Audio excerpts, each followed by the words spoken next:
It's two. 2 nurses, I see. And so the nocturnal HD nurse, do we have a separate nurse or is it usually the HHD nurses? So nocturnal hemodialysis is separate from the home hemo. And how many nurses do we have for nocturnal? Let's say 0 for this discussion, because it's, as Lila says, it's not part of this discussion at all. Okay. The clerks? It's Be one, the same. yeah, for the whole independent therapies. Okay. And PCC? It will be one. And pharmacist? I'm assuming we're not quite sure exactly how many specifics, but I think it's one FTE, but Could you say the exact same when you look down the list, VGH? Lila, could you say the same thing as VGH? We could just populate it. I think so. Okay, yeah, we'll just do the same. Yeah. All the way down. Okay. And we 0 for PCA. Okay. PCA for the home hemo. And 2 The fellow same. residents, right? Yeah, it's the same 2 people. Okay. Do we have an OT? I don't think we have OT. I don't think we have OT. Okay, perfect. So I just wanted to deep dive into the core location names and the clinic flags. So currently, VGH has 2 clinic flags, one for their home hemo patients and one for their nocturnal patients. Would St. Paul's like to do the same thing, or they would want to have one generic home hemodialysis flag for all their patients? The second, the home hemodialysis patients will have a home hemodialysis flag. The nocturnal will be the same as they've been since Lila started. Yeah, so just one. So different flags, or It would just be What one. do we, just one flag for home Yeah, for hemodialysis? home hemo. just one flag for home hemo? Okay. And from the previous sessions, this is what I gathered, that the location would say, the core location would say SPH HD home. Is that, does that sound right? Yeah, I think so, Monica. I don't. If that's what was discussed, we don't want to override that. So is it VGH HD home? Okay, then it'll be SPH HD home. And then VGH also has VGH HD independent for their nocturnal patients. So That's and not applicable for us. So you can just take it right out. Okay, perfect. All of those patients that are HD dependent nocturnal will be going to VGH. So we will continue our dependent nocturnal, but we have it now. It's not a new thing. Yeah. Okay. So for the message center, you guys are already pretty familiar. It's just a messaging tool between the providers, the clinic, and the staff. And usually we have, well, the standard built is the admin and the clinical pool, but we do have some renal clinics that have requested for a provider pool as well. In the provider pool, it's just going to be the providers, and the admin pool and clinical pool is more for the clinical staff and the admin staff. Would St. Paul's like to have just the first 2, or they would opt for the provider one as well?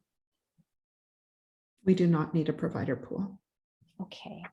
We do weeks on service, and we will send it to the doctor on that week for independent therapies. And for the admin and the clinical pool, usually we have a lead that usually monitors these pools. So do you have someone from your unit who you would like to, make as a leader for these pools from an admin perspective?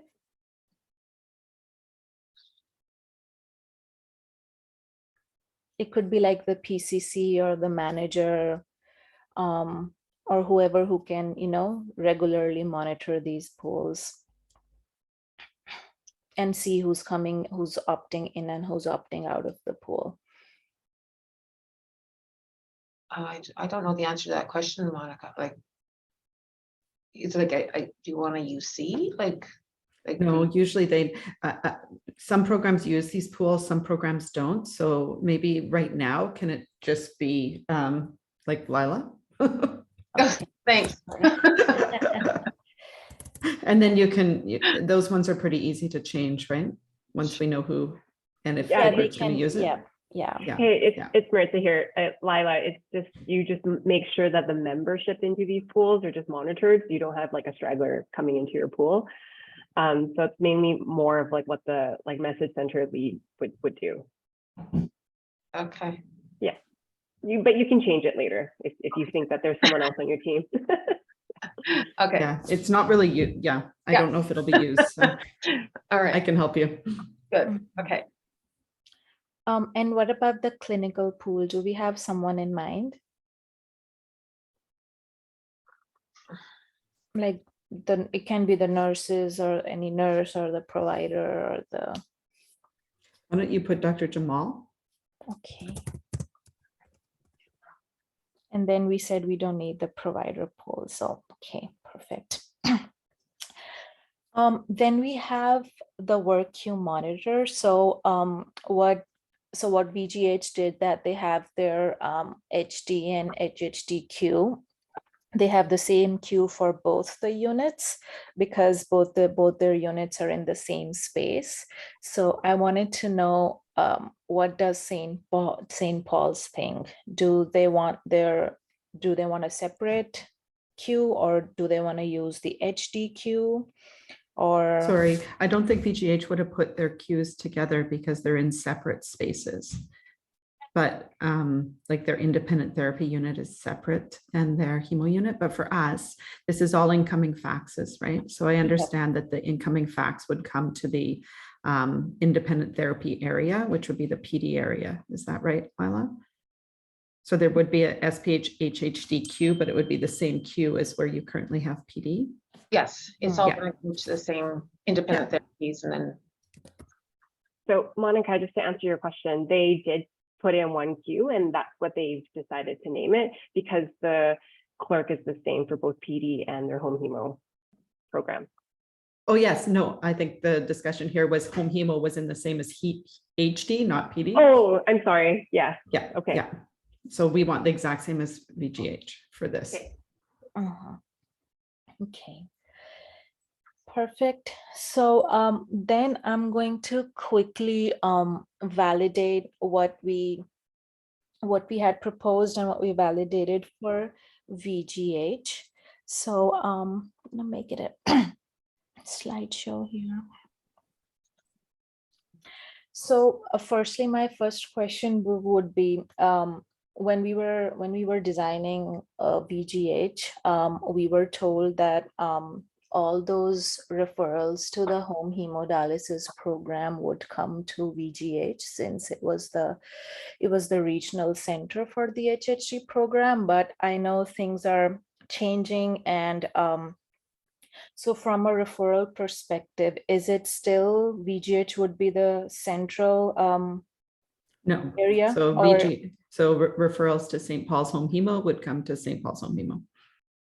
I see. So it's going to be separate now, separate referrals for VGH and then separate for St. Paul's. Correct. Okay. And then once. And we would very rarely use the referral to outpatient renal home hemo, but there has to be something, if someone happens to click on it, that it would be, referral to outpatient renal home hemodialysis, St. Paul's and VGH. Okay, perfect. Can I just ask a clarifying question? So with the future state with St. Paul's taking the referrals for St. Paul's home hemo, who would then be responsible for like scheduling the patients to their pre-assessment clinics? Because my understanding in current state is that it's done by the VGH home hemo nurse and the VGH clerk. It would be the St. Paul's home hemo nurse and the St. Paul's clerk, Okay, thanks. or probably the clerk. Yeah, ours usually have been just a conversation with the team, and then we tell the clerk the right, like kind of the date that works. But it would be the St. Paul's home hemo clerk or independent dialysis clerk. Mhm. Okay, perfect. Thank you for that. So once there's a referral, internal or external, made to the home hemodialysis program at St. Paul's, after they receive the request, are they usually updating in promise after they But receive just- it? Yeah, so this is this doesn't exist yet, right? So everything we're saying is for the new state, but I would say that IDC clerk VGH column, that would be exactly what would happen. It would just be St. Paul's Hospital. Perfect. Okay. And then they schedule, so after they receive the referral, they schedule the pre-assessment and the patient gets scheduled on an outpatient encounter. And after obtaining, after doing the HHD rounds and everything and obtaining training spot for the patient. So can I quickly confirm the patients who have been referred to St. Paul's, they'll get a training spot at St. Paul's, or is there a chance that they can get a training spot at VGH?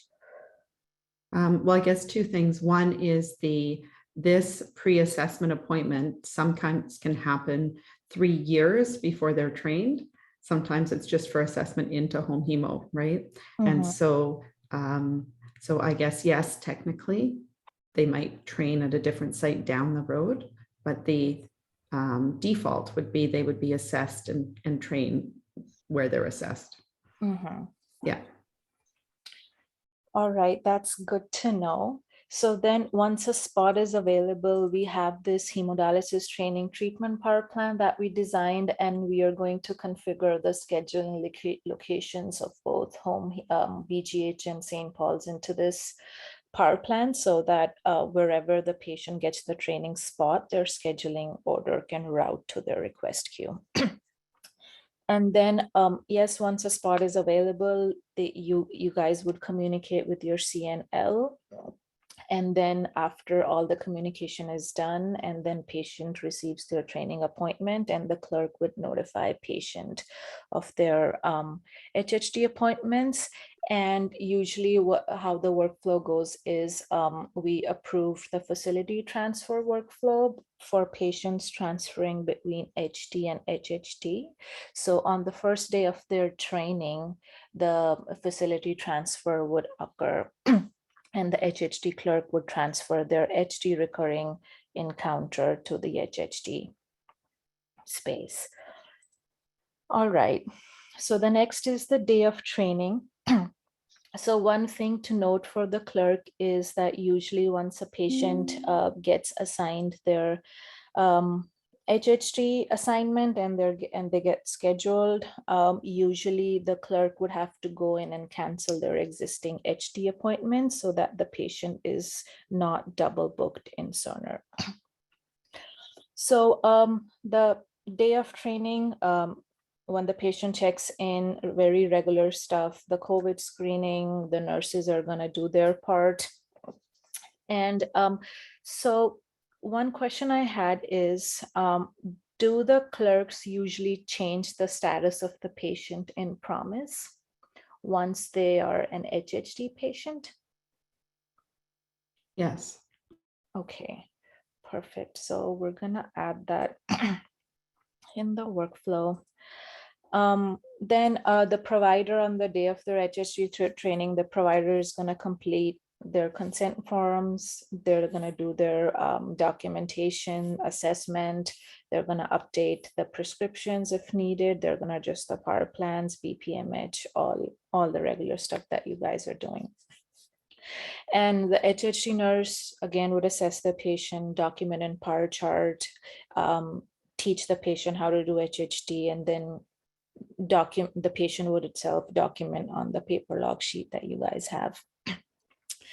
One question I wanted to ask is, from an allied health perspective, are they regularly seeing the patients when they're coming in for training? Like the pharmacist, dietitian, social worker? I know you guys mentioned that you don't have a designated OT at the moment, but are they coming on every patient visit, or it's very ad hoc? I can answer for the pharmacist. It's for when they are first starting training. A pharmacist will connect with the patient within that first week, either through telephone or in person. So that's the pharmacist workflow. I see, I see. Thanks, Winnie. And what about the dietitian and the social worker? Are they also? It would be similar. Yeah.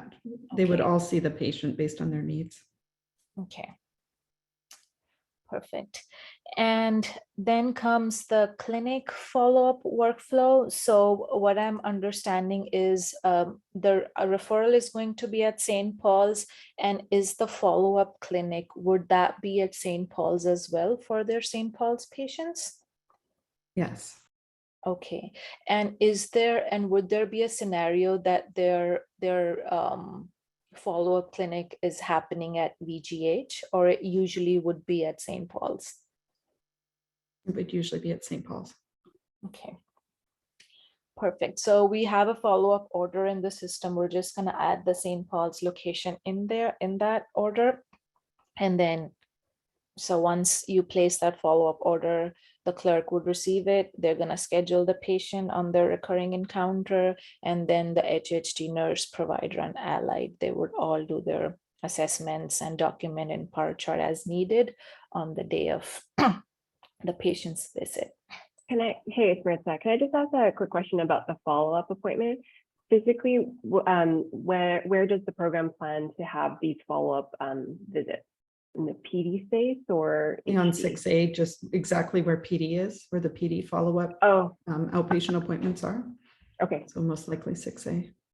Okay. Lila, does that? I think so. I think they were doing the morning for home hemo and the afternoon for PD on 6A. Yeah. Yep. And we decided to do a recurring, I don't want to get into a recurring encounter discussion, but we decided to use a recurring encounter. Is that what we're doing for PD right now? When it's a PD clinic visit, we're using a recurring encounter for that? Yep. Okay. That's Perfect. correct. Sounds good. Okay. So HHD routine transonic monitoring, it is very similar to the other appointment type. So in the follow-up order, we have appointment type for transonic monitoring. So if a patient is coming in for a follow-up order to get their transonic monitoring done, it's a follow-up, it's appointment type, and the provider or the nurse or whoever is placing that follow-up order, they're gonna add that appointment type and then the same workflow of a follow-up clinic. But one thing I did want to ask is during when the clinician orders the transonic monitoring, are they updating that in Promise? Our vascular access nurse does do appropriate updates in Promise. Okay, so it's the VAC nurse and usually not the HHD. It's not a clerk. So you're talking about vascular access monitoring? Yeah, if there's vascular access monitoring, the vascular access nurse will update what's required. Yeah. Yeah. Okay, perfect. Then I want to quickly talk about respite and retraining.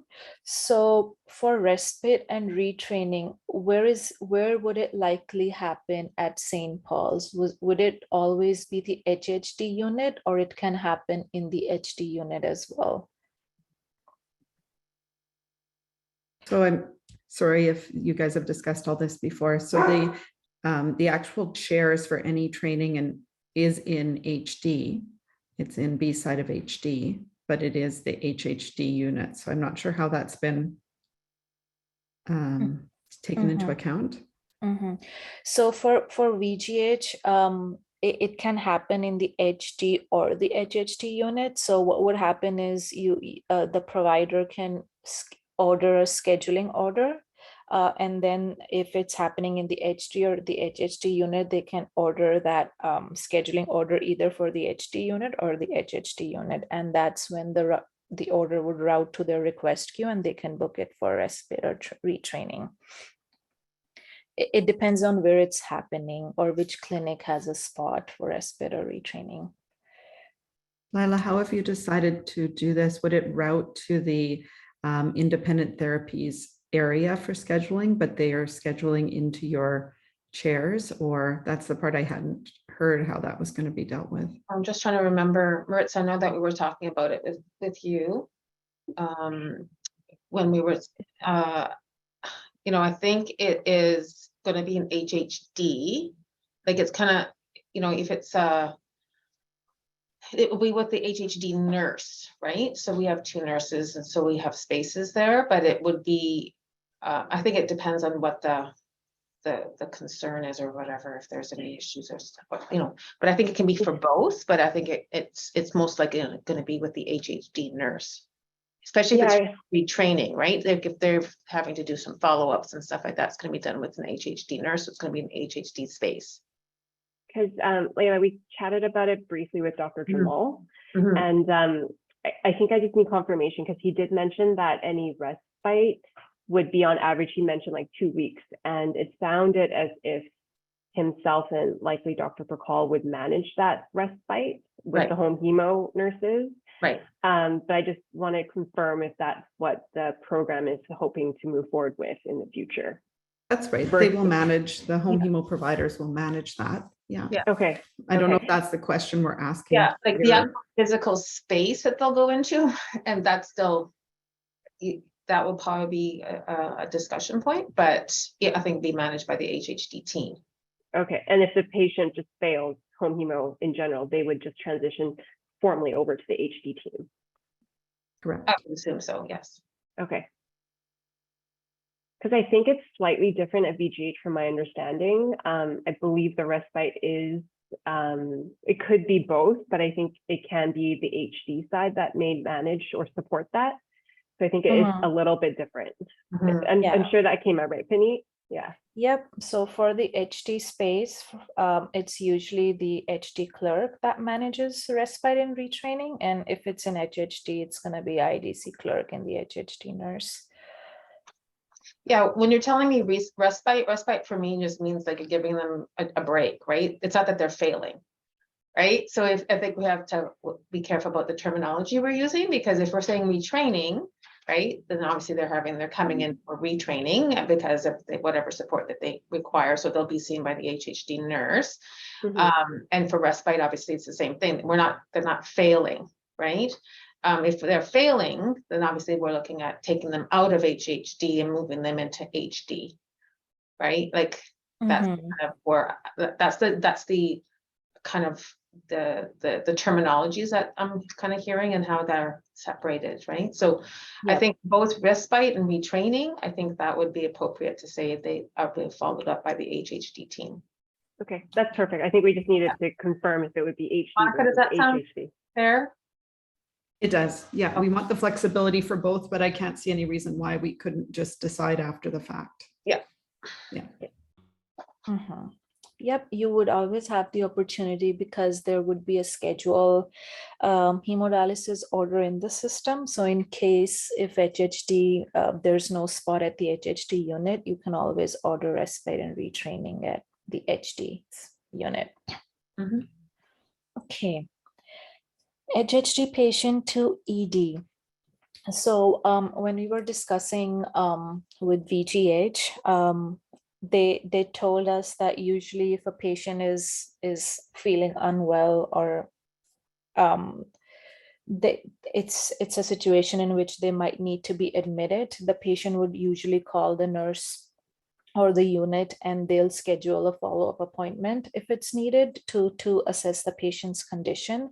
And then after a patient is called and assessed, the nursing does their documentation, the provider is consulted. And after all, if the provider thinks that they need to admit the patient, they would communicate with the provider and the nephrology team, and the patient would get admitted. Is that the same workflow for St. Paul's as well? Is the patients usually Puneet, we calling can the probably just, we can probably just skip this whole slide. This would be how we would, Mhm, basically, we're just sending someone to ER who phones, right? And Mhm. what we're saying here is that we keep the recurring encounter, and we put all the things we need to put in their new Inpatient. admitted encounter. Yeah. Mhm. Okay. And what about drop-in dialysis? Is the St. Paul's workflow similar to VGH as well? Is, for example, if the patient has like needling issues or assessment with, if there's assessment needed, would they just call the unit, or does the person just show up in person? I can't see any different. We would tell the patients to do the same thing, be it VGH or St. Paul's. Emmy, unless you have any thoughts that would be different for the St. Paul's patients versus VGH patients? And no, I would assume it would be very similar. Okay. Okay. Okay, the last workflow is patient travel. So if a patient is traveling, the HHD nurse are giving all the forms that they need to travel. The HHD clerk is collecting all the information and patient paperwork for the patient. And one question that I did have is, during their travel, do the patients bring their machines during travel, or do they receive usually a designated area where they would receive their HD run? Some of both, depending what's been set up. So I think we can probably just say it's the same as VGH and won't really affect Cerner. So, so the next piece I had was the demo for the providers. I'll quickly dive into the system. And since we have so many people on the call, I'm happy just to, is this a physician provider or all providers? It's just for you, Dr. Mon. Okay, Yeah. I'm happy to take a look at the screen and see if I understand as we go through, and we can, Okay, perfect. I'll ask questions as we need. I'll quickly share my screen.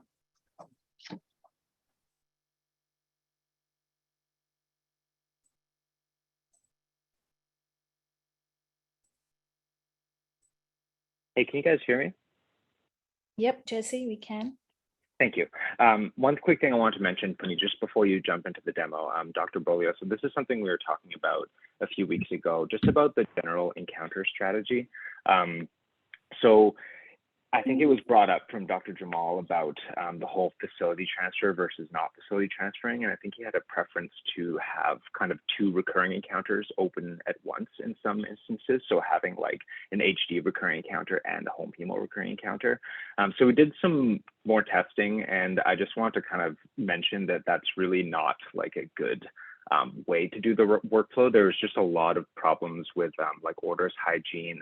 And even from a registration perspective, there's lots of issues with having two open recurring encounters. It becomes very risky with just like booking appointments. Totally understand. I didn't think it would. Yeah, I didn't think it would ever be possible. So I'm sure what's the recommendation? Yeah, so the recommendation is just to essentially use the same recurring encounter and then use the facility transfer functionality between like HD and the home hemo locations if they're doing respite, et cetera. That's what VGH is doing. But I just wanted to mention, and I'm sure you would agree, Dr. Bolio, I just wanted to kind of bring that up because it's something Dr. Jamal was saying. So we did some thorough testing, and especially with the orders, it becomes very confusing when you're placing power plans like home hemo versus HD, and some of the orders cross encounters, some don't. It just becomes very messy. So I just wanted to kind of like just put that recommendation that we really stick with just the one recurring encounter strategy, because that's kind of like an enterprise design type. I will relay that back. So Jesse, I just wanted to double check. How is it that is being done right now with PD? So do they have two?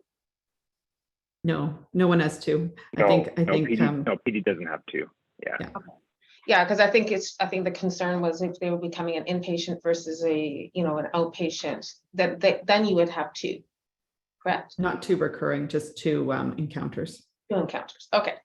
Yeah, and I think that's the key point there is recurring, just because recurring encounters typically aren't even used for outpatient spaces in general. So it's already kind of like a somewhat custom route that we've gone with that, which has been working great, of course, but putting 2 in the mix at once just results in a whole slew of issues. So I just wanted to kind of clear that up, because Lila, I know we were discussing that in our last Yeah, meeting. I think So I whatever just it want is, to make sure we're all I good. mean, it should have been, whatever we're doing for PD should be the same thing we're doing for home hemo. That was the conversation, right? Glad- Glad we're on the same page. Thanks, Okay, Jesse. Yes, so this is ambulatory organizer. I'm aware of it and know how to use it. okay. Yep.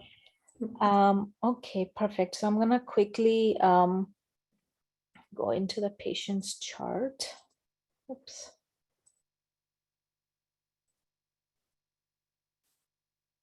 Sorry, give me 1 second.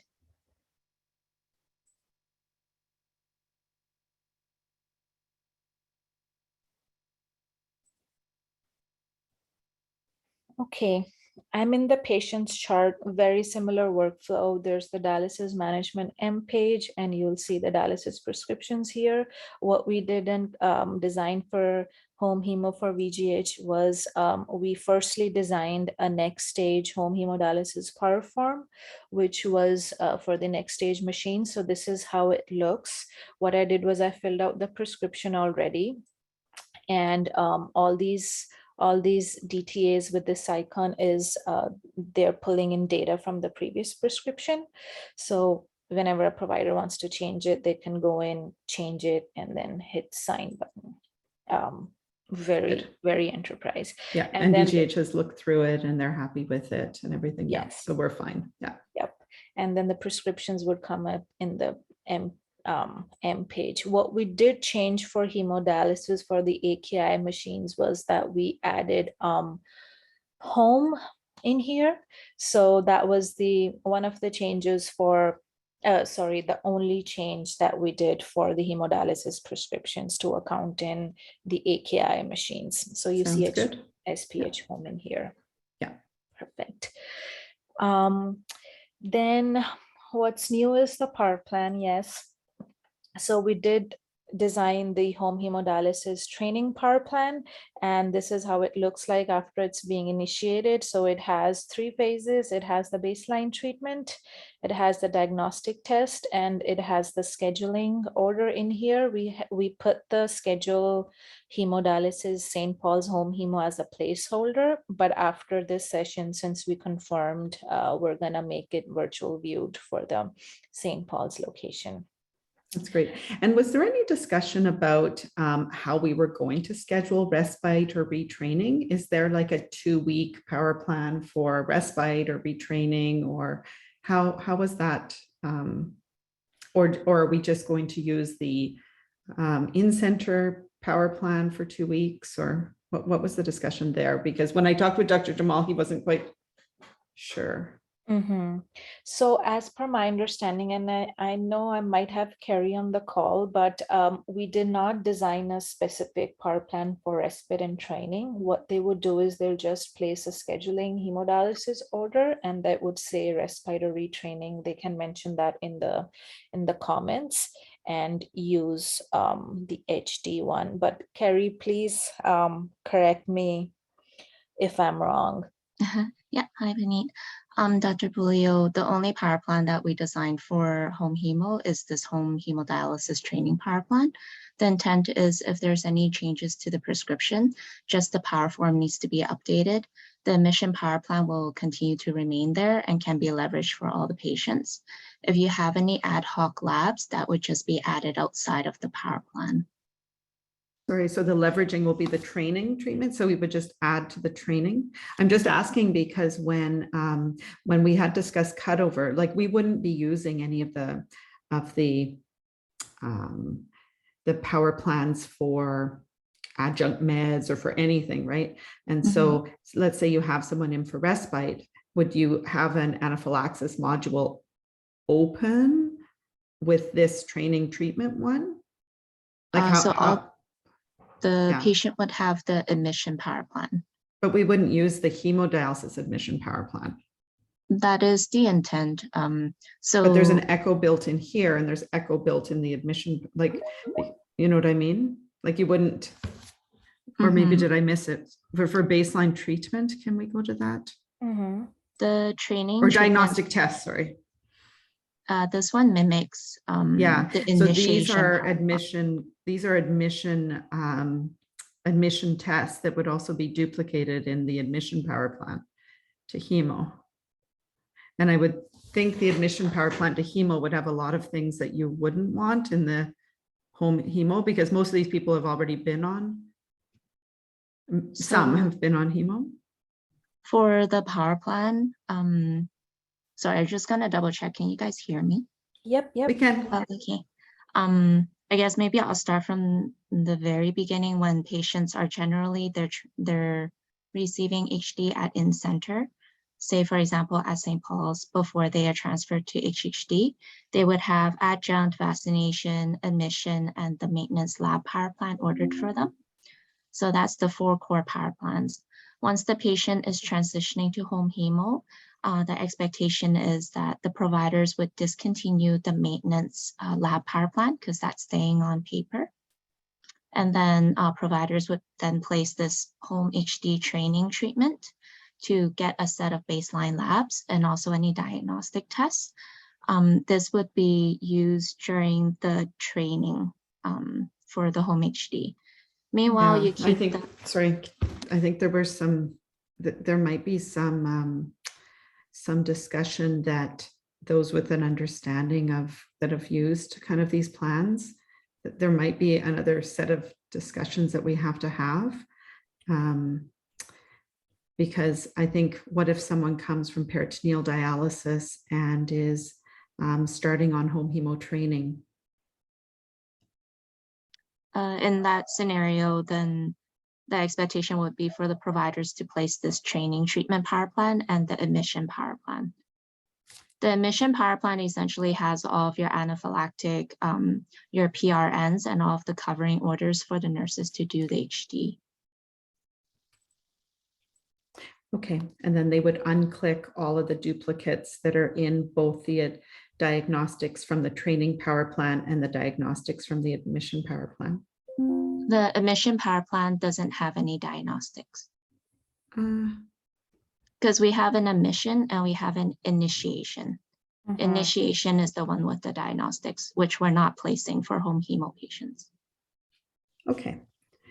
So the hemo admission power plan will be done, and then the home hemo training power plan will be done.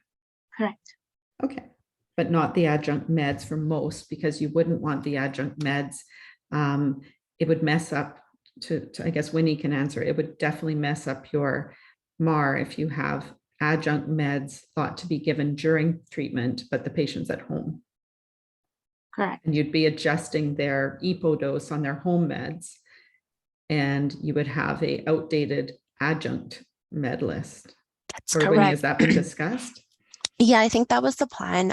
When we've had like visitors, or if we've had people needing just like one or a couple runs from the community for VA, we usually just update the BPMH and not have an adjunct power plan, just because their intention is to go home. And so we're keeping the BPMH list up to date and sending prescriptions via the like just outpatient prescriptions if necessary, but not doing an additional power plan, because the training, then patients would hopefully be giving the medications to themselves anyways. So it wouldn't live on the MAR, which the nurse may interpret as them needing to administer instead. Exactly. Perfect. Yeah. So Maritza, that would be a good kind of bullet point for cutover. There'll be no adjunct meds at all used in this population. Okay, noted. Thank you. Okay. Thank you. Thank you for Thank you, that. Carrie. Sorry, Puneet, can I just confirm we got an answer for the respite workflow? So if a patient requires respite, is a power plan required, or will they just use the scheduled hemodialysis order to request that? So what I'm hearing, Heather, is they'll use the schedule order, and then the provider is going to update the HD prescription or HHD prescription, and they're going to use the existing HD admission order to, power plan to carry out respite. That will be Okay. kept in their recurring home hemo encounter. Yep. Okay, and Panini, I just wanted to clarify in the schedule hemodialysis order that they will use to request respite. Respite is not actually one of the available appointment types. It's not called respite. It will just be called the HD 4 hours or HD 6 hours. And then the provider can put in the scheduling comments or instructions that it's respite. Yep. Yep. That's my understanding as well, Heather. Okay.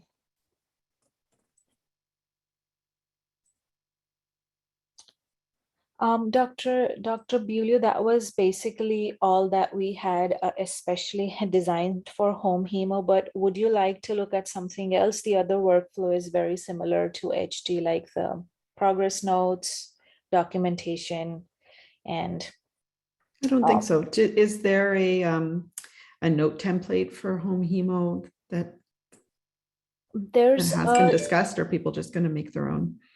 there's a referral. I'm just gonna quickly.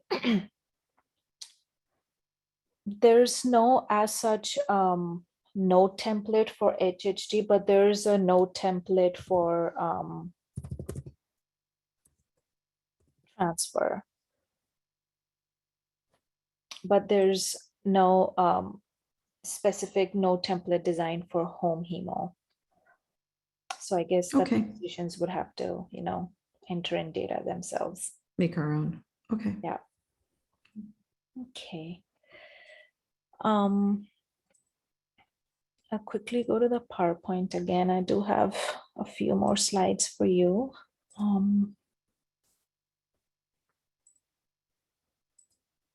Okay, so we concluded that the referral order is needed and we would add the SPH HD home location in there. We discussed the HHD prescription, the power plan. They would need a separate follow-up order.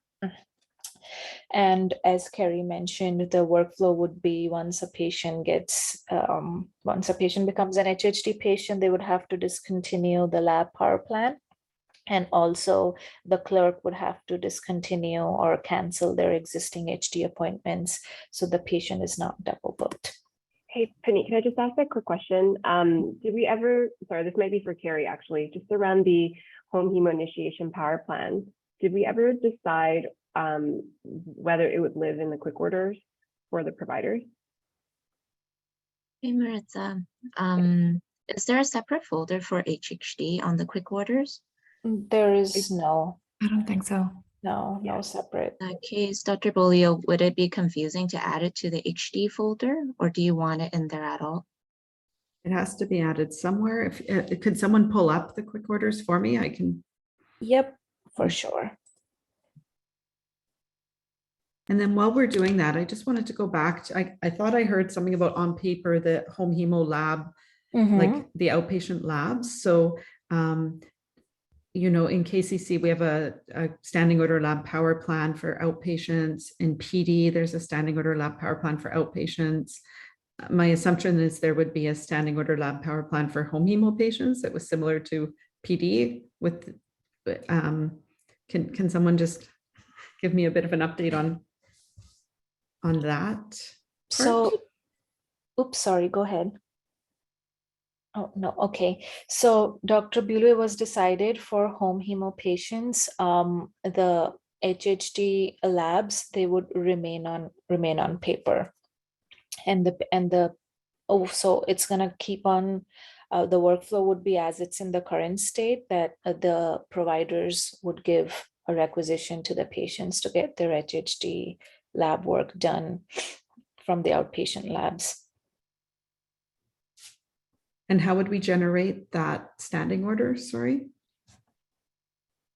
I'm just a little confused now that I'm all cernered. So I don't even know how I would and what was the difference? Was it just because VJH didn't quite understand the functionality of the ability to do the recurring power plan on? It just seems a bit, or is there a part, because I don't know hemo as well. Is there something that makes it different. I think the discussion at that time was the patient can go into for the outpatient labs, and the question was if it's in Cerner and if the patient is going to another lab, the nurse would not have an opportunity to activate those labs in Cerner, and they would, the labs would be sitting in there, and it would just Oh, maybe I'm talking about a different thing. So I'm speaking about the ability to do like a standing order that we give the patient to do at outside labs, but it also lives in Cerner. So if they come to a hospital lab, we have it, and then we can also see what the standing order looks like in the chart because it's already there. It works very well in our other outpatient programs. So I just want to flag that. I think if I may just add some more context, I think because these home hemo patients do their own lab collection, there was no, we didn't pursue building a power plan in Cerner for these outpatient labs. It would just remain on paper so that upon graduating from the training program, the provider would provide the patient with the paper requisition, and they would just kind of carry on current state, going to life labs or just some laboratory in the community to kind of, get their lab work like processed. It was just too complicated to build a power plan, particularly for VGH and those independent nocturnal patients, because there is no current state workflow where the nurses are doing any of that kind of help. The patients are fully independent and collecting all of their blood work already. And then from my understanding, the specimens are just brought down to the VGH lab in those instances that the patient's collecting when they're coming in for independent nocturnal dialysis. The majority of the time, they're just. I don't think we have time to change anything anyways. So I anticipate there'll be a request for a power plan built in the future, but okay. Yeah. Thanks. Yeah. I know for PD, when we made the decision not to and to be on paper, it was just lack of information of what could be done. But that's fine. Thank you for the update. So Dr. Bueller, the hemodialysis folder that we're talking about, it's this one in which we have all the hemodialysis power plans. But we don't. I think we missed your, we're still seeing your PowerPoint. Oops, so sorry.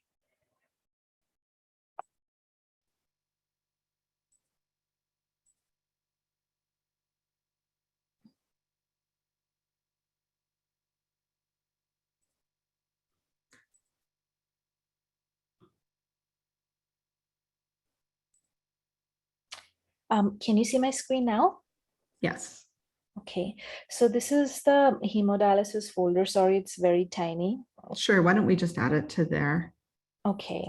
Yeah, and the other option is to, if you keep going down to the PD, the other option, I guess, for providers would be to change that to peritoneal dialysis to independent therapies. How many things are in this? So it would have all the core PD power plans. Okay. Which yeah. Yeah, there are. I'm just wondering if independent therapies would be a better, like just changing the title, then we don't have to build anything different.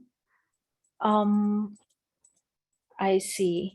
I'm just thinking, would it be confusing if we change the peritoneal dialysis folder name, or would it be more convenient if we have like another folder for HHD? Oh, if you are okay doing another folder, go ahead, do another folder with HHD.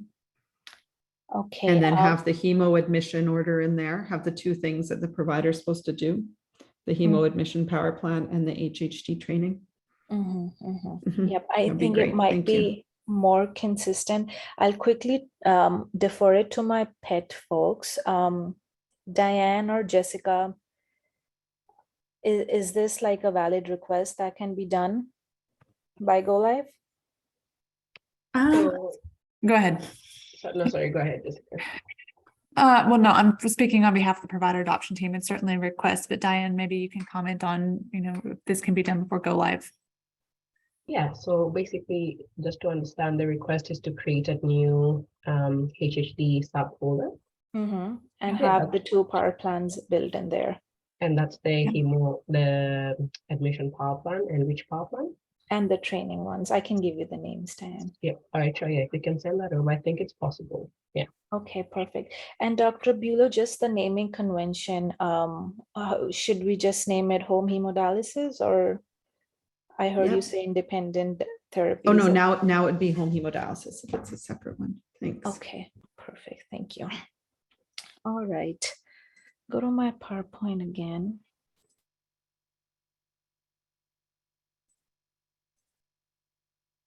I know we're at time, but I'm going to be really quick. Just going to take 5 more minutes. Would that be okay, Dr. Bulio? Yeah, I'm on for the whole time. Yeah. Okay, perfect. Thank you. So for VGH, we did have these transfusion scheduling orders built in their home hemo space because they were doing infusions and transfusions. So I just wanted to ask for St. Paul's, would they be doing the infusions and transfusions in their space as well? Are they Yes. usually doing that? Yes, if the patient's getting hemo at the same time, yes. Mhm. And if they're not, potentially in our renal short stay, but I assume we can So we just can order add that the as we same. usually would. Yeah. So we can add the home hemo St. Paul's location into these scheduling orders. Okay. Yeah, I thought the schedule of fusion wasn't going to be kind of called out for each thing, antibiotic, generic, iron, red blood albumin, but It is in the orders at the moment. Yep. So we have a separate schedule infusion antibiotic, and then generic, and then RBC and albumin and iron on. okay, yeah. Okay. So we discussed the prescription. We discussed the power plan. So this is just as Maritza also mentioned, the lab requisition discussion that we had when we were designing VGH. So HHG maintenance lab would remain on paper. It does deviate from the enterprise workflow, but as you said, probably in the future or during sustainment, we can look into building power plan similar like we have for KCC and PD. Yeah, I still don't understand, how that wouldn't work, but there's been a lot of discussion, so that's just fine. Okay, perfect. And then for facility transfer strategy, we already discussed that for VGH, we would be using one recurring encounter that would be transferred from HD to HHD. And the recommendation is that St. Paul's would use the same thing. The next slide I had was BPMH and MEDREC, but I know that Dr. Monica, yourself and Vinny are familiar with the BPMH and MEDREC processes, but I just wanted to ask before we present that, would you want to see that again on Cerner? Would that be the best use of your time? Or we can No, I think No, we're good. We're good. Okay, just wanted to ask. Okay. Yep, that's all I had for the provider and the pharmacist. I'm going to deep dive into nursing, but please feel free to stay on for the remaining of the session. Thank you, guys. Thank you so much for your inputs, Vinny. Thank you, Dr. Buyo. Thanks. I'm just going to stay on for my knowledge as well, so I'll just listen in. Perfect, for sure. And who do we have on the line for? I saw Emmy. Who are we presenting? Just to me. in terms of just for you. nursing. Wonderful. Okay. I'm gonna quickly share my screen again to show the nursing workflows.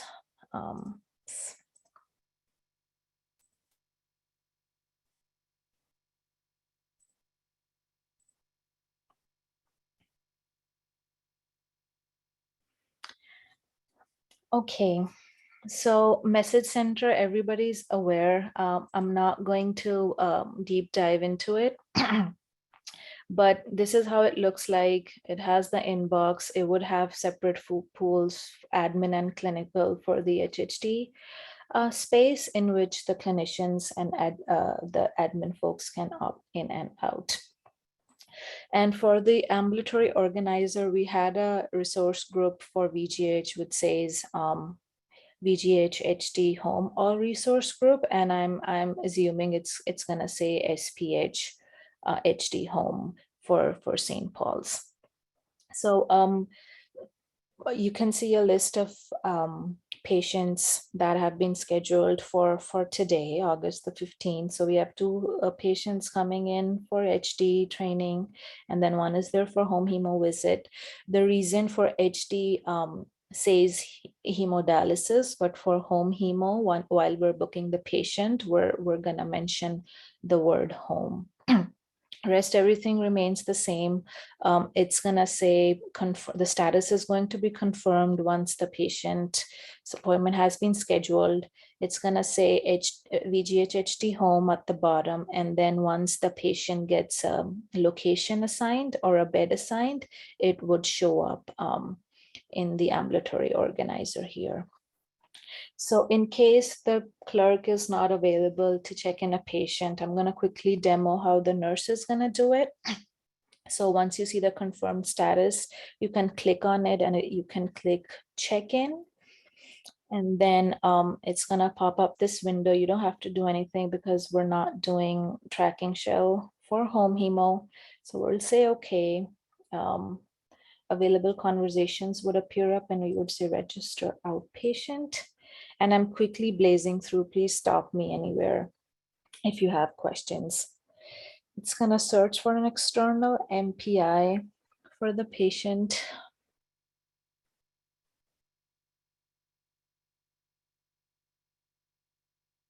Sorry, it's taking time.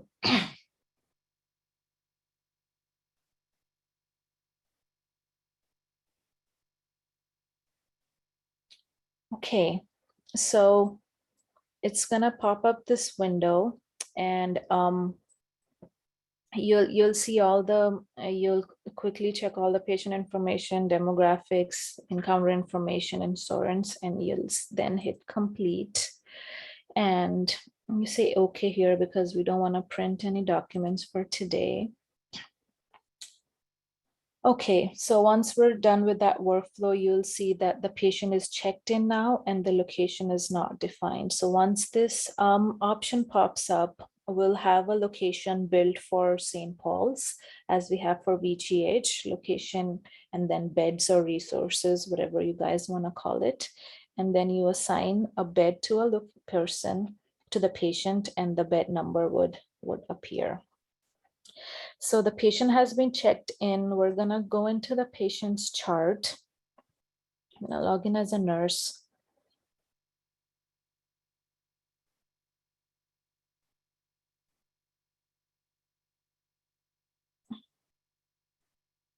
Okay.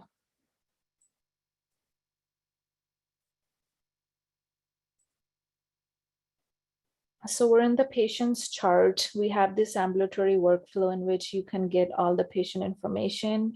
And then there's the nursing narrative node in the ambulatory workflow, which is for the nurses, if they want to add in any notes for the patient, they can quickly add in a free text node, or they have templates that they can choose from. I'm not going to go into this workflow because I know you guys are familiar with it. Then we have the dialysis management M page, and then this is the dialysis prescription section, and this is where you can find the dialysis prescriptions for the patient. Actually, it's better if I log into another patient. Let's log into this one.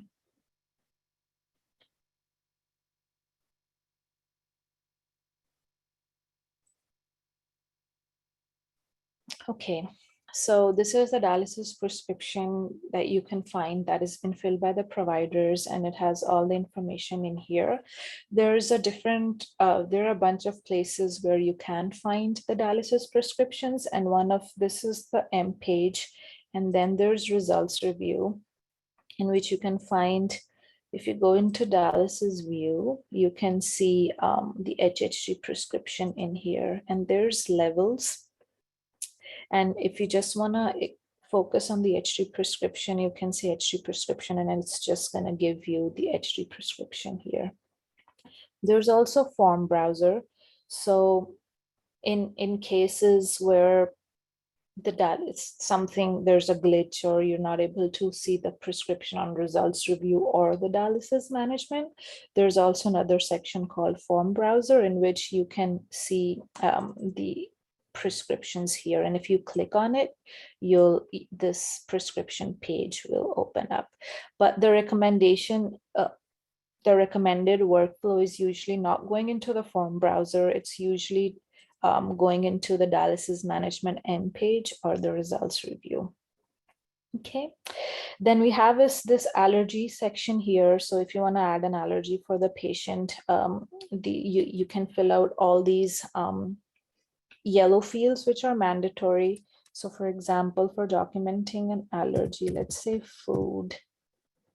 If you click this binoculars, you'll see like a bunch of options that you can pick from, and then you can say food, you can enter the severity, you can enter any comments, and if you want to keep on entering allergies, you can say okay and add new, or if you just want to enter one allergy, you can say okay.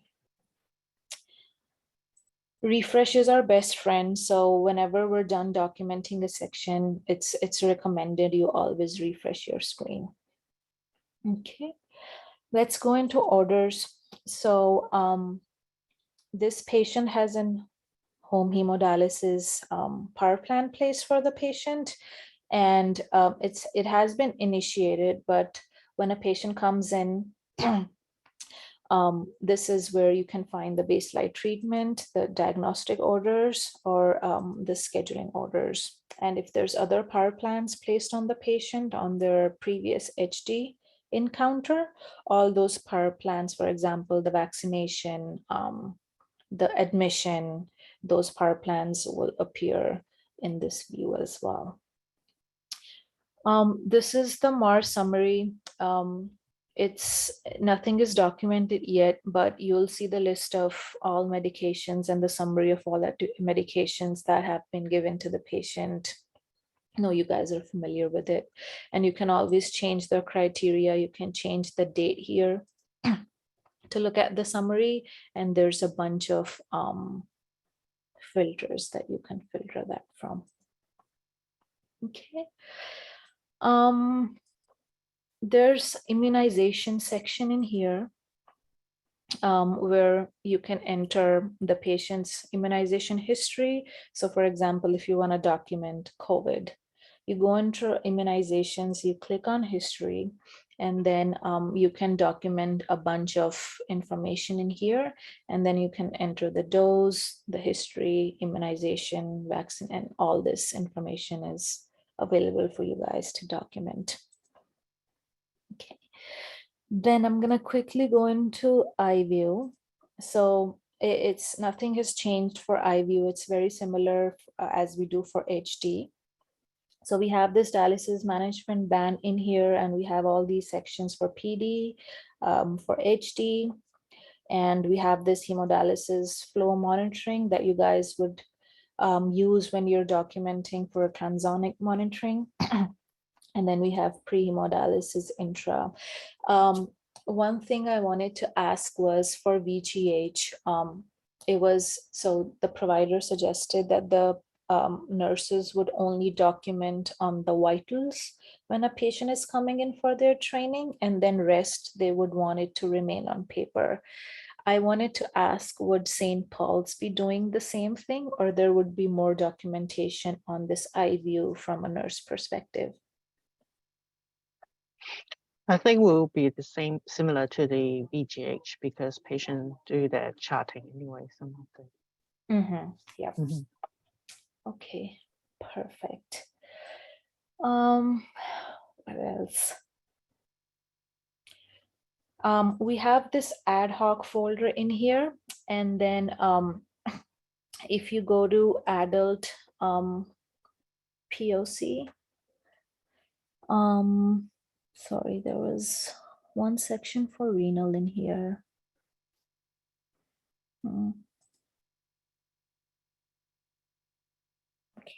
All Puneet, I think items. if you go back to the main The folder. specialty ambulatory clinic, Yeah. Puneet. Oh, this one? It's the fourth one, that one down. Oh, here. Thanks, Yeah. guys.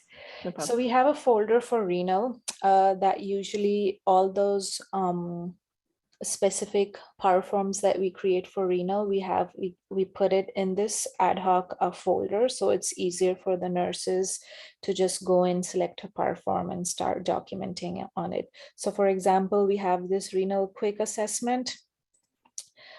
So you can find this power form here, and then you can document as needed and then sign on this power form.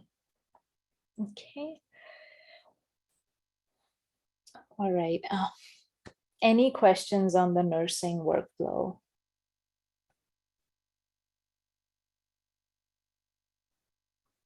No? Sorry. No. So, okay, perfect. Thank you. I'll quickly share my again. Okay.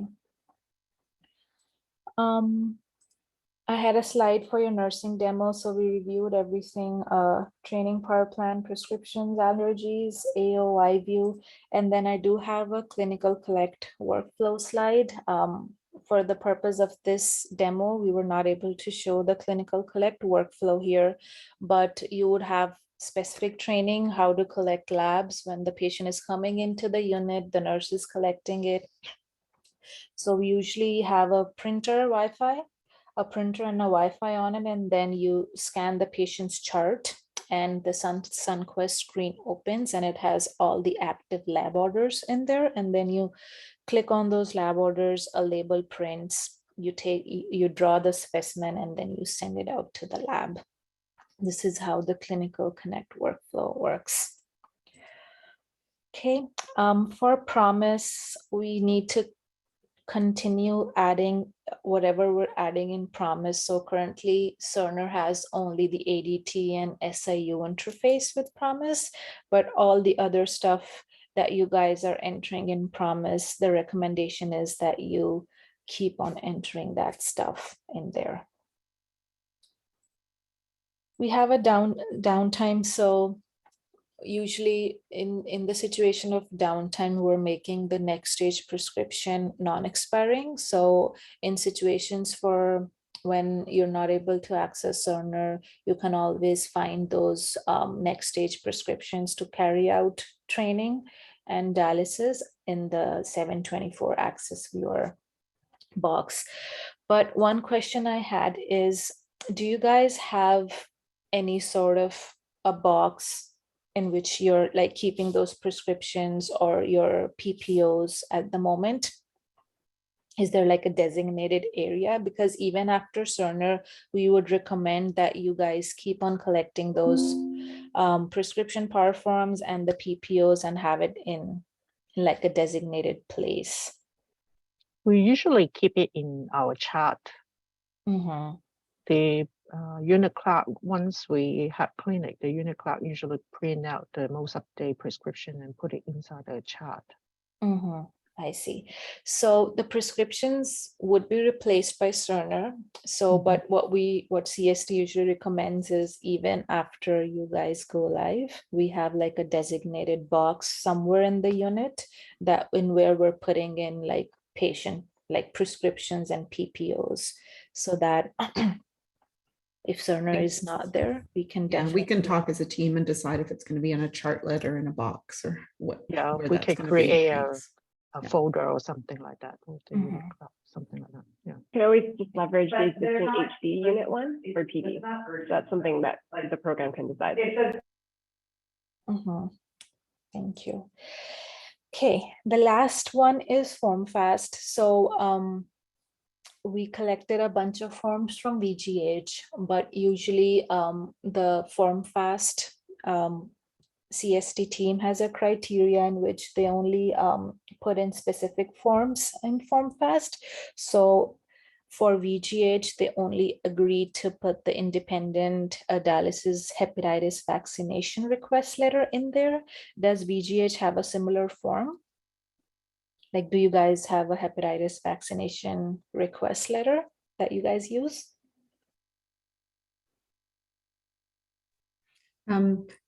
Maybe just make that agnostic to which unit, and if we can see it in Form Fast and need it, we'll use it.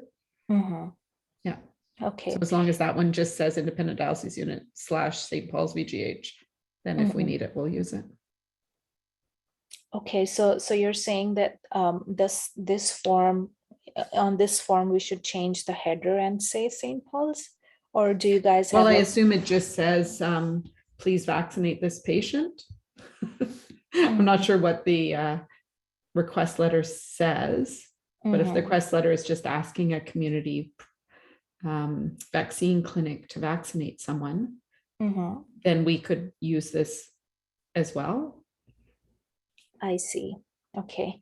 But if it's if it's specific to VGH, then that's okay. Is that possible? If there's a form, can either program use it? I think it's very specific to VGH that VGH uses it, but I think where I was coming from is that, do you guys use any sort of this form that we can put it in Form Fast for you?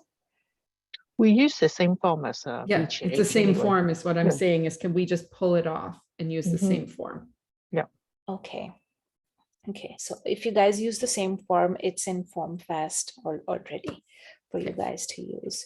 Another question I had was, do the nurses have any sort of a checklist that they use when they're like training the patient for HHD or after the patient has been trained? We use the same form as VGH. Both of us use the BCPRA home hemo form anyway. Okay, so you guys use the same form.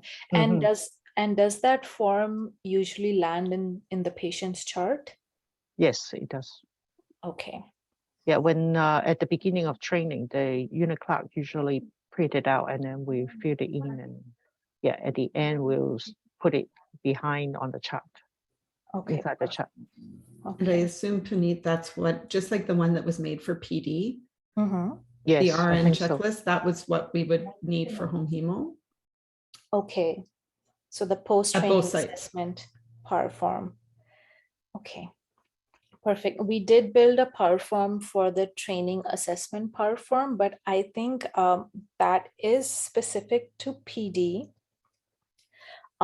But what we can do is we can put this form in Form Fast if it's going into the patient's chart, and you can always leverage this form from Form Fast and use it. And then after one. I guess what I'm saying is there any ability to have the training checklist for home hemo? Can I ask if it's required if you're using the BCPRA one that Emmy mentioned? Yes, we use the BCPRA one.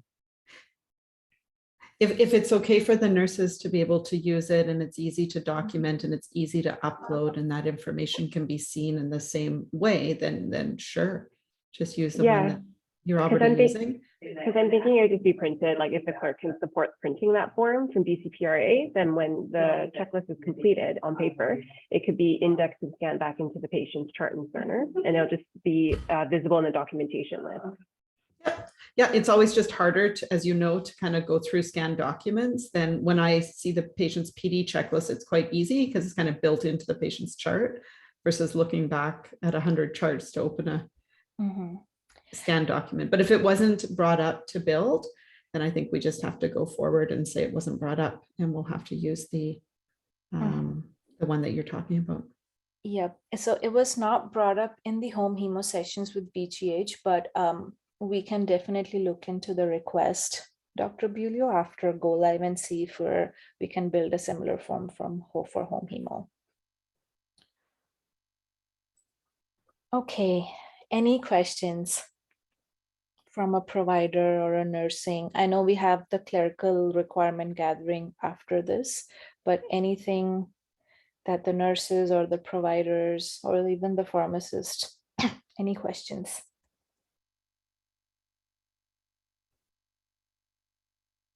No, perfect. So we do have an HHD validation session on the September on 6th of September, in which we would be validating all those build that we would be doing for St. Paul's, for that, all those scheduling orders, follow-up, referral, and all those orders. And after the validation session, this package would be presented to the next working group. If there are no further questions, I will hand it over to Heather for the scheduling requirements, but thank you so much for your time today.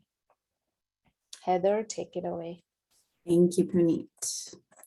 And I'll just try to share my screen.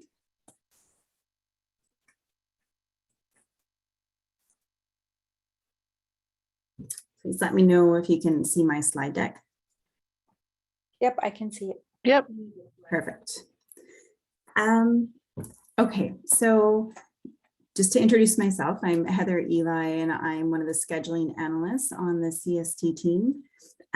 So the purpose of my portion of today's session is to gather the scheduling specific requirements for the St. Paul's Home Hemodialysis Clinic.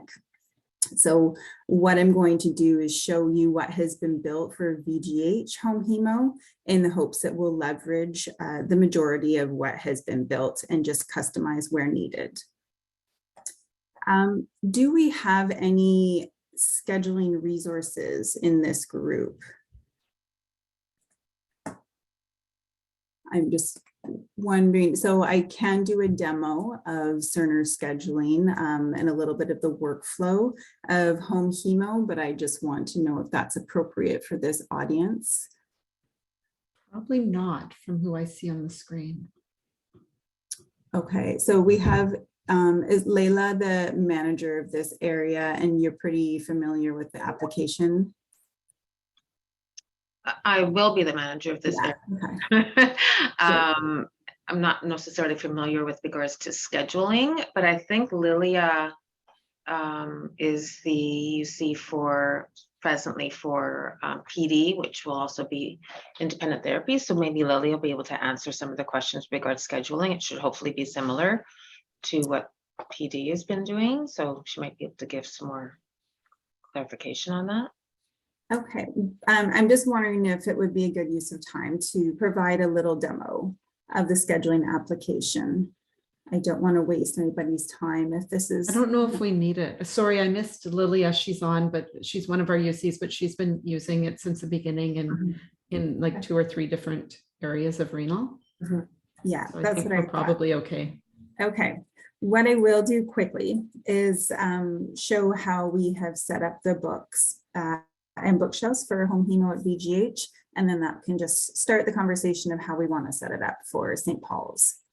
So this is what we have for VGH currently. We have one bookshelf called the VGH Renal HD Home and Nocturnal Bookshelf. So I realize we'll be taking nocturnal out of the name for St. Paul's. And then we have a few books with their different resources. So we have one that includes all of the home hemo resources, but they do have a separate book for their unit resources versus their clinic resources. And we followed a similar naming convention to the HD unit, where we use a generic resource name. So HD home patient 1 through 8. So we know that the patients might move around the unit. We can specify certain chair numbers or station numbers if that works for your unit. But this allows complete flexibility. You're not assigning the patient to a specific bed when you're scheduling them.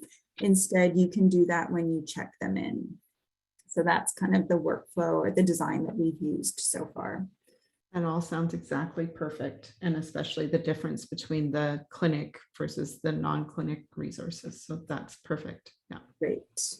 Okay, so we have the unit resources, the clinic resources, which are only going to have slots during clinic hours. So I'll gather that information from you.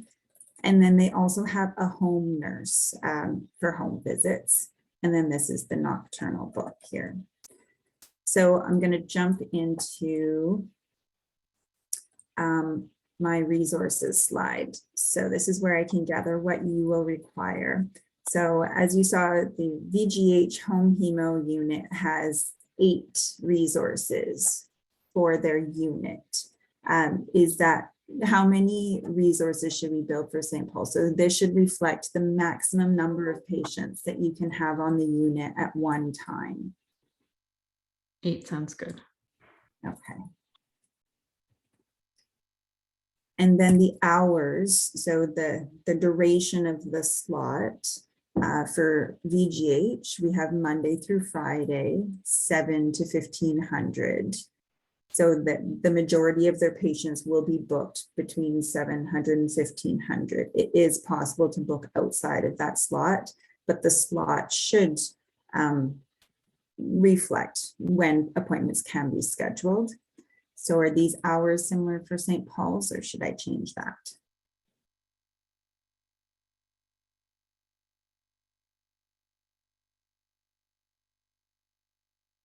Should we just say it's the same, and if we go a bit over, that's fine? Yeah, and we can always update this if your clinic is going to be open till 4 p.m. We can update that at a later date.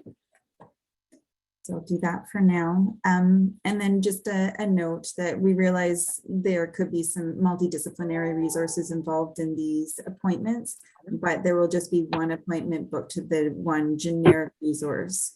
And in the VGH sessions, we spoke as if the nurse would be the primary resource, and then they would pull in any allied staff or physicians as needed. So hopefully that same workflow will work for St. Paul's. And then I do have a home nurse. Is that also relevant for St. Paul's? For home visits?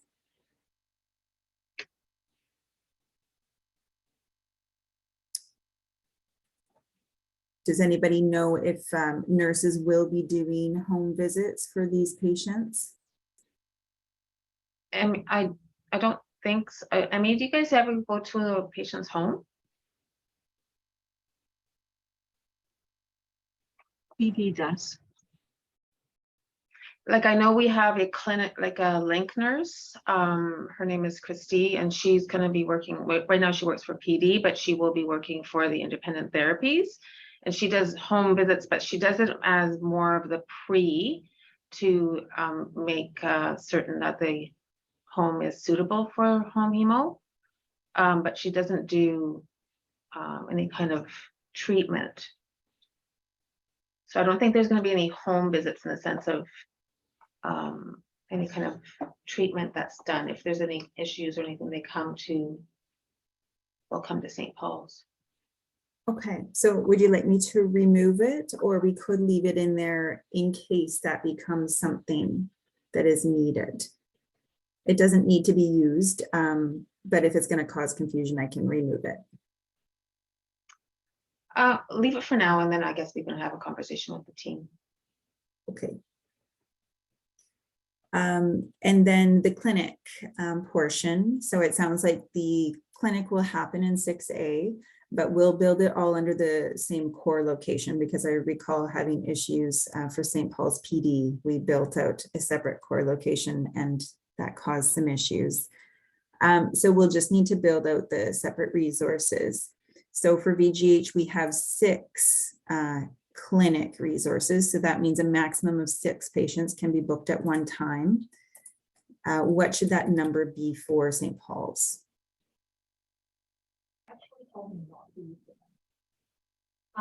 I guess will be similar, but all depends on later how many patients will starting to transfer to. Well, it's also a number, like the rooms. How many rooms do you have dedicated for home hemo in that 6A space? I'm not quite sure exactly how many spaces they're using in 6A, to be honest. So can we just kind of have it as like 1 to 6 as well, and then we can change that if necessary? Yeah. Okay. Just want to make sure we don't overlook. overlook. I don't know the answer to this question, so. we'll have to Okay, Refer to Cool. to Dr. Jamal, probably. we'll start with this. So what I'll do after is I'll email you a summary of the decisions we've made here related to scheduling build. And then you can maybe take that to Dr. Jamal and confirm before I do all of the build. And then the clinic hours. So at VGH, we have the pre-assessment clinic every second Tuesday from 9 to 12. And then the clinic, the follow-up clinic is every second and fourth Thursday from 9 to 12. Do we know the clinic hours yet for St. Paul's Home Hemo? It will be Dr. Jamal to decide. Okay, so we don't have that information yet.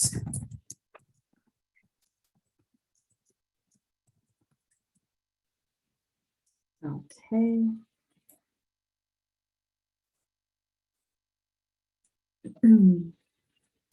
And then this is the room level build. And as Praneet showed in her demo, in Ambulatory Organizer, once the patient is checked in, there's the ability to assign them to a bed.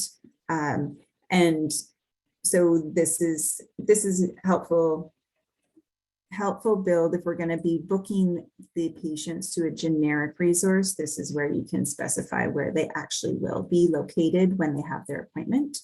So at VGH, we have beds 1 through 14.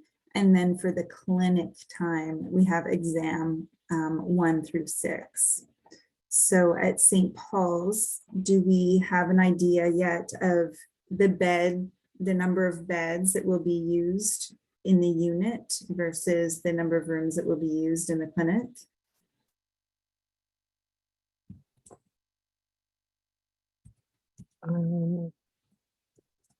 I know it's going to be on the B side, but I'm not quite sure the bed right. number.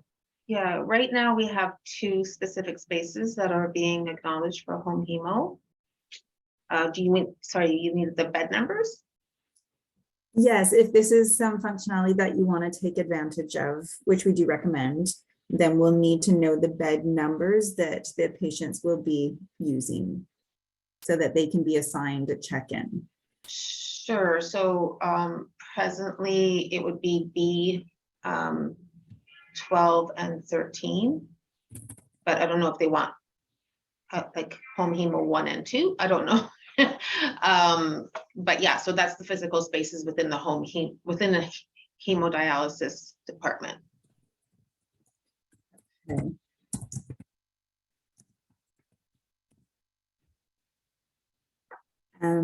And I'm just curious, if you're sharing beds with the HD unit, how is that going to be managed? We're not sharing the beds. We will be taking these beds away from from HD, and these will be considered the home hemo space. So if you want to have it as home hemo 1 and 2, that's fine, but that's removing the B 12 and 13 from HD, but I don't know if that's causing more problems or whatever, but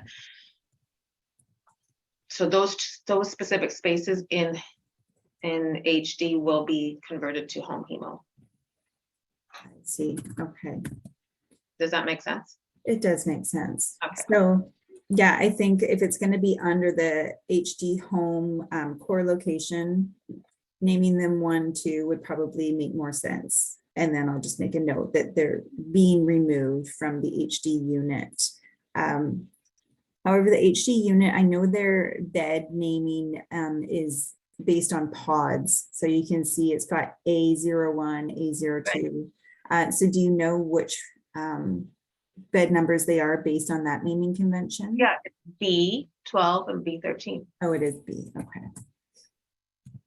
So ideally, I think we should remove those beds from the list for SPH HD so that we don't have any double booking. So I can look at, would you agree with that? I'm not opposed to it. I just want to make sure that that's not going to cause something else down the road, but sure.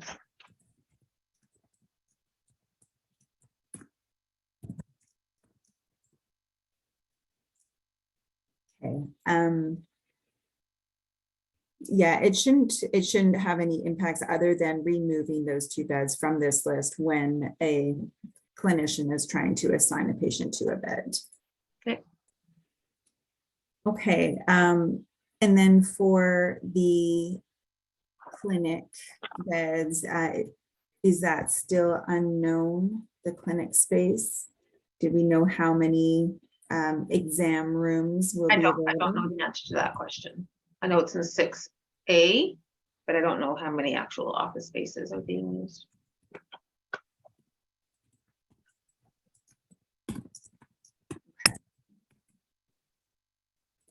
Okay, so we'll follow up on that. And then the books, it sounds like you're happy with using the same layout for the books. So the name of the bookshelf will be SPH Renal HD Home Bookshelf.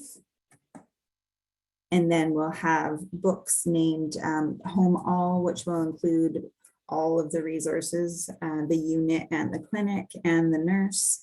Is this the same as how it is right now with PD? Let's take a quick look. I think what we were hoping to do is pretty much mimic everything that's happening within a PD under the umbrella of independent therapies, and that just one is PD and one is HHD. So I don't necessarily want different. So this is what we have for PD. So we have a PD all book, and then the PD rooms, the clinicians, so the nurses, and then providers. And then this is the clinic room, 6A multi-clinic rooms. And how many spaces is in that? Looks like they're using 1, 2, 3, 5. And they specified which rooms they use here. So I'm assuming they're using the same rooms. They're just having a morning will be a PD and an evening will, or the afternoon will be home hemo on the same day. That's what I understand. So I can leverage, I can use this same book. To just kind of mimic whatever we're doing for PD into HD. But again, I'm not a. So that would mean for these resources, instead of calling them SPH HD Home Clinic Patient 1 through 6, we would use these same resources, the 6A multi-clinic rooms. Yeah, I think so. Okay.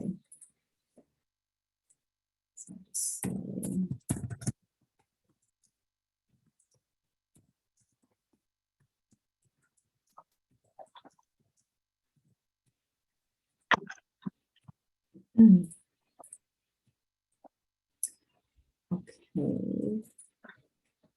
So I can also provide a link to each. So I think I'll build a separate bookshelf for the home hemo, but I can create a link within peritoneal dialysis to that home hemo bookshelf so they can easily jump back and forth. And same thing on the home hemo side, I can add a link to peritoneal dialysis.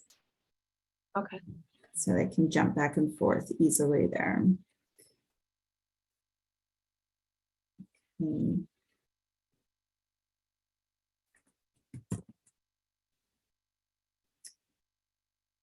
So this is the only one that will be modified then, the home clinic book. And instead it will look like that 6A multi-clinic book. Okay. All right. So now appointment types. This is a list of appointment types that have been built for VGH home hemo. So when you look at the patient journey, the referral order is entered, and the very first appointment that is scheduled for the patient is the pre-assessment. And they have booked it for 45-minute duration, and this is booked into the clinic. So one of the clinic resources. So is this an appropriate duration for St. Paul's as well? I have no idea. Sorry. Yeah, I think it's about the same, 45 minutes, half an hour to 45 minutes for pre-assessment. I'll just change this to multi-clinic space. And then we have the home hemo clinic. So this is that follow-up clinic appointment booked for an hour during clinic time. So those are the only appointments that are booked in the clinic area. The rest is booked to the unit. Does that look appropriate for St. Paul's as well? Yeah. Okay, so new patients are booked as a pre-assessment appointment, and then any follow-up appointment booked to clinic is just home hemo clinic appointment. And it can be requested from the follow-up order. And then within the unit, we have a home hemo assessment appointment, which is a 60-minute appointment. And I'll just keep reviewing them and let me know if there's anything you would like to remove or modify. Then we have the home hemo home visit. So this is the one appointment that can be booked to that home hemo home nurse. And it's a 3-hour appointment because you're visiting the patient's home. So again, I can build this out for St. Paul's. Whether or not you use it is up to you. But let me know if you'd like that to be removed. And there is a drop-in appointment, which is 30 minutes. And the design of the drop-in, I can get to that later, but it requires less fields when booking because the patient is already there. So a lot of the information that goes into it, like referring provider and priority, is irrelevant. Then we have the HD appointment. So we have short daily training. Hey, Heather. Yes. So sorry to interrupt. No problem. So for the drop-in follow-up, is it not linked to an order or is it like a separate orderable? No, it's not linked to an order because this is a drop-in. So it's not scheduled ahead of time. The patient just appears in the clinic. And then think just block it off on this chat book? Can they just block it off? I'm just thinking, how are they going to block this 30-minute on the chat book? So it's built out as an appointment so that it does block that 30 minutes in the appointment book and it associates it with the patient. So it adds that appointment to the patient's chart so that there's history of it as well. Okay, thank you. Actually, hey Heather, it's Stephanie. Yeah. I have a quick question for maybe Lila. So if you guys were to have a patient with a problem, say with their needling or they needed to drop in, where would you guys be seeing that patient? Because as I understand, you just have 2 beds in B room and then you're running out of the PD clinic. Where would that patient be assessed? Or do you know that yet? Well, that would be if those like the B or the HHD beds will not always be used, right? Depending obviously if the beds are available and they can go there. If their beds aren't available and then they're urgent, then we'll have to bring them into one of our HD spaces, right? But I think, Emmy, what do you guys do right now? We do the same. We try to put the patient into the HHD, the chair. If they are fully occupied by our HHD, we'll try to get a chair out on the floor. So yeah, I guess we'll be the same. If that 2 chair is full, we just have to ask the charge nurse to give us a chair out on the main floor. Okay, that was my question. Yeah, if those 2 rooms or 2 beds in B side were full, if you had, okay. Well, there's another 2 beds on the other side of B, which is chair numbers 10 and 11 that would potentially also be a future state, because in the future state of St. Paul's, the new St. Paul's, we're going to have 4 stations, right? Okay. So Okay. so our future goal is going to be 4. Right Okay, now, yeah. So right now we have guaranteed 2. We'd like to work towards having 4 in our present state, but it's just right now we don't have that at the moment. But okay, Heather, I was just kind of wondering, because if they were to schedule these patients like coming in for like a drop-in, if for like a resource, if we would need to have that location. Yeah. Okay, thank you for the questions, because I do want to jump back here quickly then. So you're saying future state, you're hoping to have the 4 rooms for go live. Do you think you'll just have the 2? Do for now. Just the 2. So that I think this might be an inappropriate number of resources up here then. If so, this number 1 through 8, that tells me that you can schedule up to 8 patients at one time, but it sounds like you can only really schedule 2, maybe 3 or 4 if you have some squatting space elsewhere. But do you think we should bring this number down to avoid booking too many patients? We only physically have 2 nurses, right? So you can't actually book more than 2. Like if you're looking at the clinic, because you were talking about the clinic versus home hemo, right? Well, So- it's actually both. So up here, this is the unit. So these would be the unit resources. So how many patients can you see on the unit at one time? Well, if you only physically have 2 nurses, it depends on, obviously, it's like, Emmy, what do you guys see? Usually, like with 1 nurse, we can maximum go up to like 3, but at the moment, because only 2 chairs, that's the problem. Like Very true. But when you're doing home hemo training, or for home just training will be 1-to-1 or 1-to-2 sometimes. Right. So for 2 nurses, you can go up to 4. Right. Because some not just train, or they're training probably just on needling and that kind of stuff, or we still call it as a training. So yeah, 1-to-4 will be good. Like, yeah, I guess 1-to-4 maybe. So you think a maximum of 4 patients at one 4, time? yeah, 4 at the moment. Like, Okay. 1 in the morning, 1, like each nurse can have 1 in the morning and 1 in the afternoon. yeah, something But- like that. So when I say 4 patients, I mean at one time. Well, we only have 2 So- spaces, so that's not physically possible. So Right? then it should be 2. Yeah. But so is there no other spaces that you can use if you have a drop-in patient? So for example, you have 2 patients using those 2 beds available to you, and then a drop-in patient arrives. Would you try to find another space to see that drop-in patient? Or would you? Yeah. Okay, so then should we increase the number to allow for a little bit of flexibility? So why don't you increase it to 4? Because like I said, we have these 2 other spaces that we're looking at. You know, they may not do home hemo, but they can come and have an assessment if it's something wrong with their access, right? Like they can have other looks. Okay. And then this one here, we've already said we're just going to use the multi-clinic room. So there's 5 rooms. Yeah, there's 5 spaces. Okay. So we'll stick with that there, because even though there's 2 nurses, they can jump in between rooms. Okay. Well, that's also done by providers, right? When they're doing the clinic.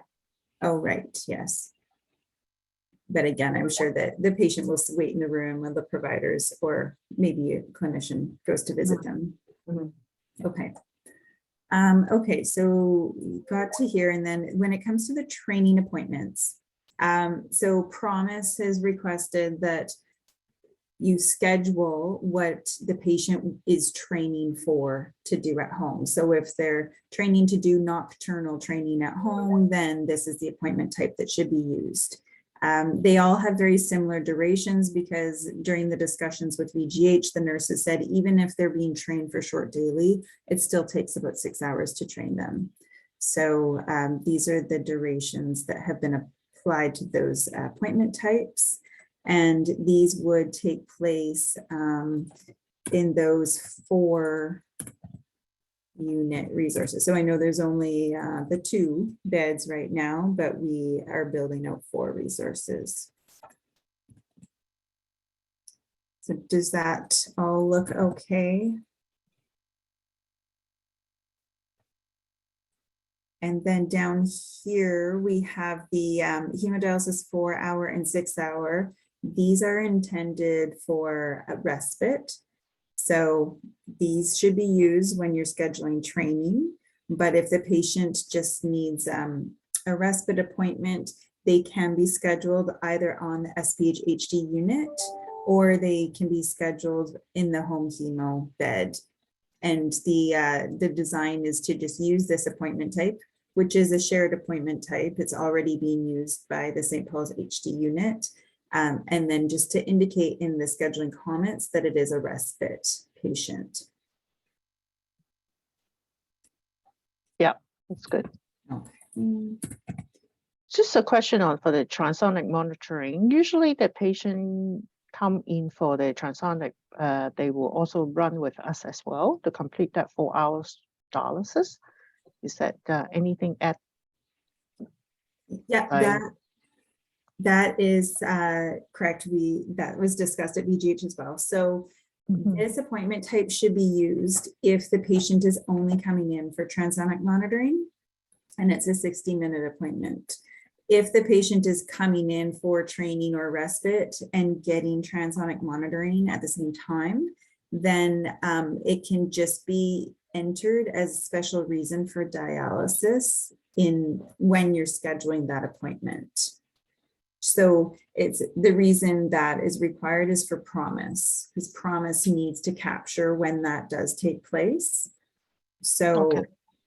so that can be added in comments as well, but there's a special field where it's called special reason for dialysis. And that is a new value that is being added for transonic monitoring. Okay. Okay, and any other questions? Or can you think of anything that is missing from this appointment list? I'll quickly mention I do have some transfusion and infusion appointments that I'll review, but this is all of the non-infusion and transfusion appointments that have been built for VGH home hemo.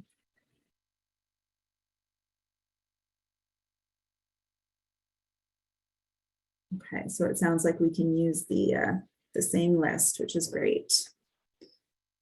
I had outstanding questions, but they were answered in the earlier discussion, just about pre-assessment. Will it always be done at VGH or SPH? So it sounds like pre-assessments can be done at either site. So we will design that so that the referral order can be sent to St. Paul's home hemo or VGH home hemo.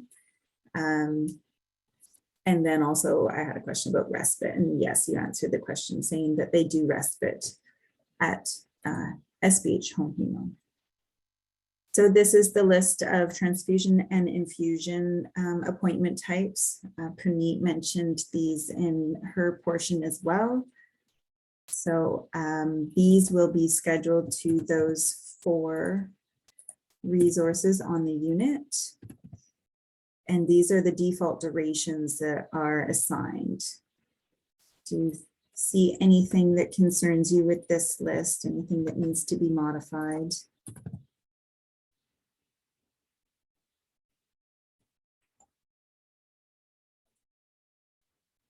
Nothing there. Okay. Well, I'm talking about transfusions and infusions. I just want to jump ahead and point out that so infusions can occur at the same time as an HD appointment, and that's fine. But a transfusion appointment, if it's to occur at the same time as an HD appointment, it does need to be scheduled. And so this is what it should look like. The patient should be double booked. This is current practice that is used at St. Paul's HD unit, or should be anyway.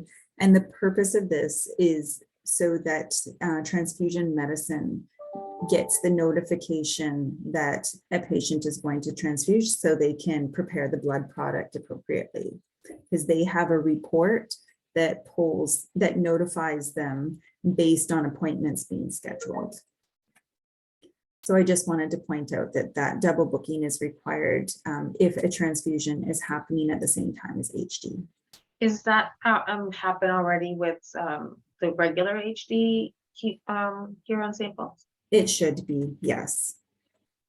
It's how we were training them at the beginning. Okay. Okay.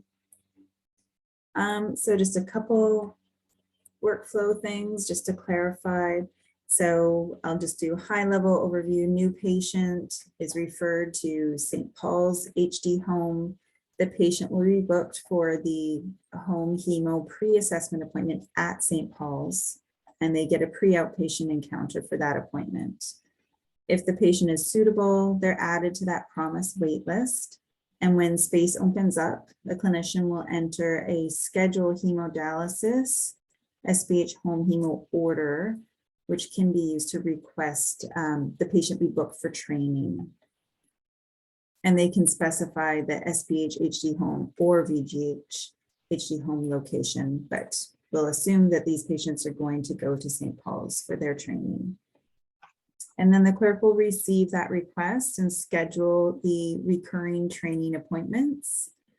And they can link those appointments to the existing HD recurring encounter if the patient is coming from HD. And then, as Puneet mentioned, on that first day of training, that encounter will then be facility transferred and it will become a SPH HD home encounter. And after the patient completes training, the clinicians can use the follow-up order to request the home hemo clinic appointment in 1 to 3 months' time. And those follow-up appointments will also happen at SPH in the 6A area. We've already talked about work queue monitors, so it was decided that a shared queue will be created for SPH PD and home hemo. And I just wanted to show you the referral order. So right now it's built out in our system to only have the VGH HD home location, but we'll add SPH HD home. So when this referral order is entered, it will route a scheduling request to either the SPH HD home queue or the VGH HD home queue, depending on what was selected here. And that will request an appointment for the pre-assessment.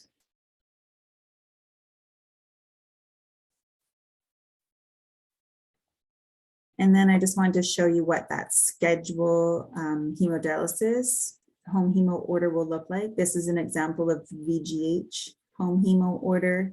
And this is the list of appointment types that are available. So they can request training, or the HD appointments listed here are what would be used for respite. And as mentioned, if requesting respite, the special instructions can be used to indicate that. And special instructions should also be used to indicate the recurrence pattern. So if they are requesting training, we know it's a recurring appointment.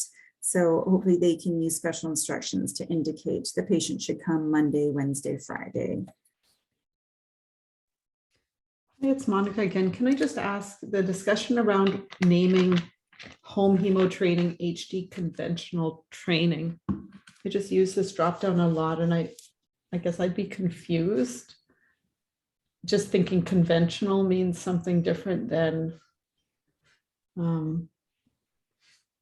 so that was what was picked to indicate that it's home hemo training, was HD conventional training. Yeah, so this was actually, there was a lot of discussion with Promise. So these names are very similar to what's currently scheduled in Promise. And the conventional, so the order will be named home hemo, but you're right, the appointment types don't specify home hemo in the appointment type name. So how would I know what to pick when I schedule home hemo? What is conventional versus 4 hours? So the 4 hours and 6 hours, those are not training appointments. Those would just be used for respite. If you just need to book the patient to have hemodialysis done in the clinic or on the home hemo unit, that's what you would select. But if they're getting training, then you would need to select one of the 3 training options. And the option you select should reflect what that patient is being trained for. So the conventional is the regular, I guess, 4 to 6 hour HD. Nocturnal is pretty self-explanatory, and short daily is when they're having the shorter course of treatment. Does that clarify? It'll just require some teaching and using a standard one. I anticipate some mix-ups here, but that's Do you okay. think- It's a small population, so we Okay. don't have to change it now, especially if it was mapped to promise for some bigger reason. We can figure out what we're supposed to hit and hit it. So that's fine. Do you think it would help if we at least added respite? Would you only ever schedule the HD 4-hour and 6-hour at home hemo for respite?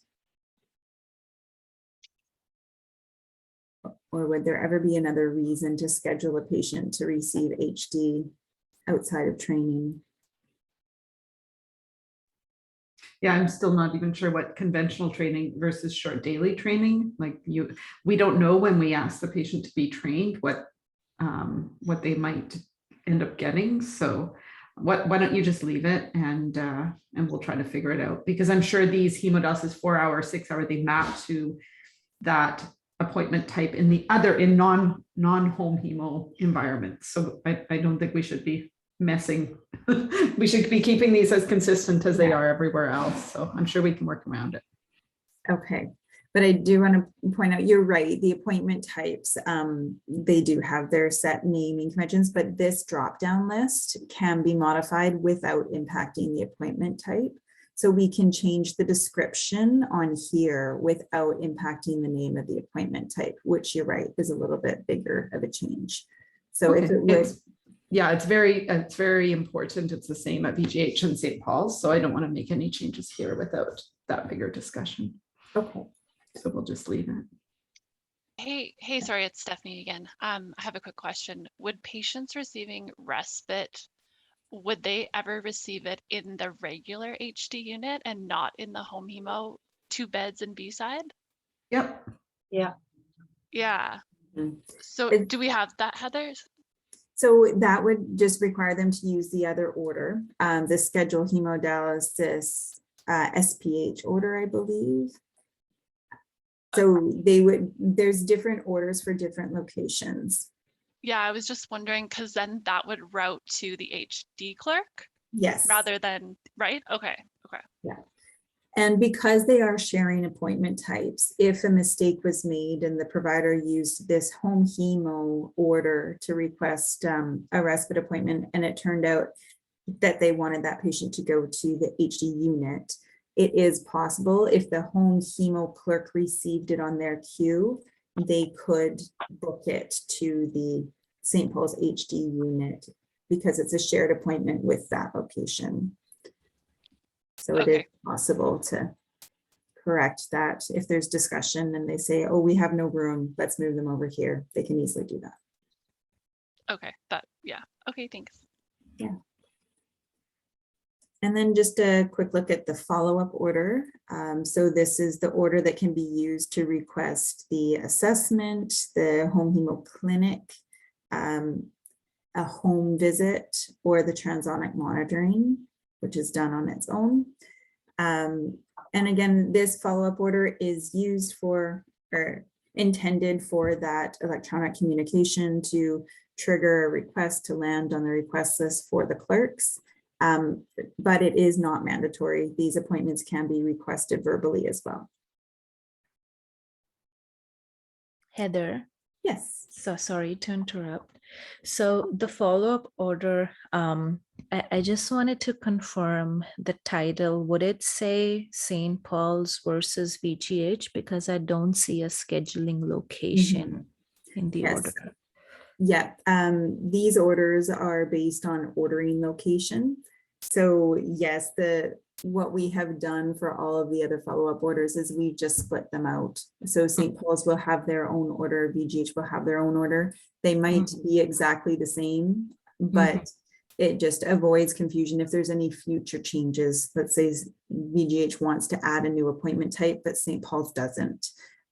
It's just easier to have the orders separate at the beginning.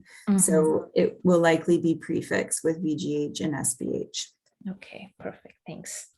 And just for Marissa, whoever does it, we don't use it. We know it's available, but we don't use this in our programs in terms of it is done verbally. Is it? Okay. Yeah. Okay, it is standard build, so it will be built and it will be in there for you if you Yeah, ever decide. yeah, that's fine. That's fine. Okay. And then just a note about recurring appointments. So those training appointments are recurring. So the intention or the recommendation is to use the recur functionality, which most PD and HD clerks should already be familiar with. And yeah, I already mentioned that drop-in appointments are they're just built a little bit differently, more streamlined so that the required information is very minimal when booking a patient in for a drop-in. So that's all of the slides I had. Would anybody like to see anything in the system, or do you have any questions before we wrap up?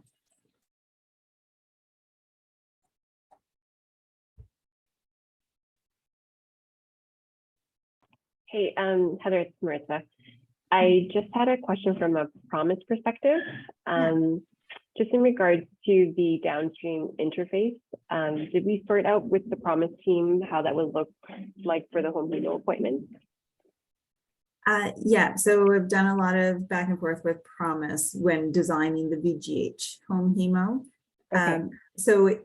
Is there a particular question you have? So all of these appointments will go downstream. However, they are mostly concerned with the HD appointments because that is what they require for their regional reporting.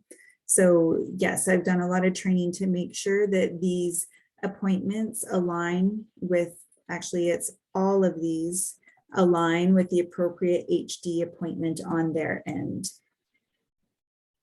Okay, I think I was just wanting to make sure that like it would be like whatever we decided for VGH would be leveraged or it would be available for St. Paul's. And just to comment or bring to light anything that we need to, provide or include in our training of our St. Paul's clinicians. That's all. Okay, so I don't think there should be any additional training when it comes to that integration piece. Okay. It just, yeah, the appointments that are booked, just like at St. Paul's HD unit currently, Okay. When they book an HD appointment, it goes downstream to promise and can be viewed there as well. Okay. So these appointment types will be built in the same way. Okay, thank you. And my suggestion, Marissa, would be all training is done with both sites, because if there are questions about when would you click short daily, when would you click conventional, the more people in the home hemosphere that understand how to do it the same way, the better. And so really it's the exact same build as we've gone through it and explored.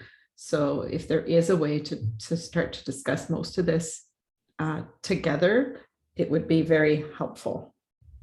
Penny, do you have tentative dates for the training for the VGH side? We could probably just try to coordinate the training together then, if possible. So there's a training happening tomorrow and the day after, which would include the HHD content. I know that would be not sure if that would be, you guys would be able to make it to that session, but we would have clinic workshops scheduled sometime in October.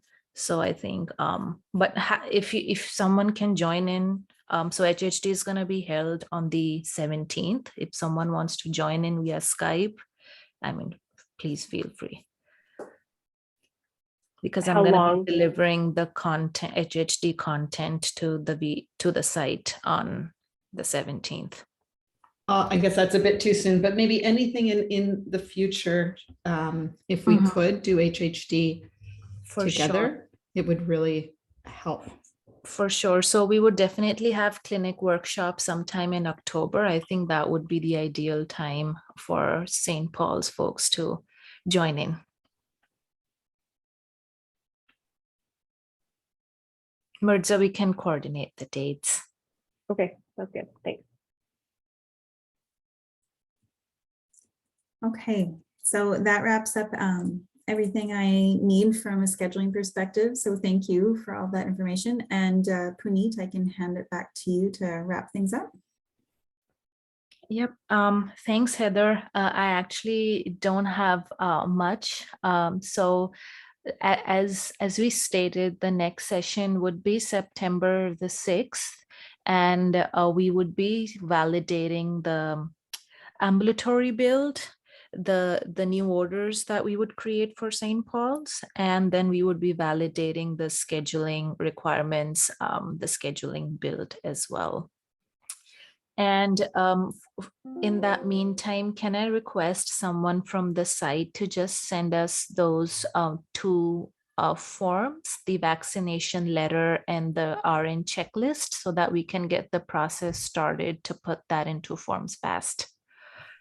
Nate, I don't think that was the discussion. I think we wanted to use the same vaccination letter, unless there was something when I was off.